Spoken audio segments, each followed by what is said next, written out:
If you're facing a problem where your wise transfer is not arriving, this might be the only video that you'll ever need to watch on the internet, so let's get straight into the video. So in order to go ahead and fix a wise transfer that has not arrived, first check the transfer status in your app. You might also need to simply go ahead and log in and use the transfer tracker to see exactly where the money is. Also ensure that the recipient bank details, including name, account number, IBAN or SWIFT BIC code are correct. Also, Wise may require additional ID verification or proof of address. Check your email and notification for alerts.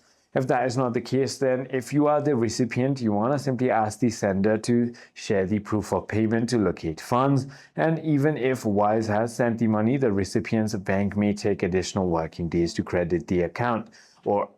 So that is about it. I hope this video clarifies everything for you. If none of it works, just contact their support.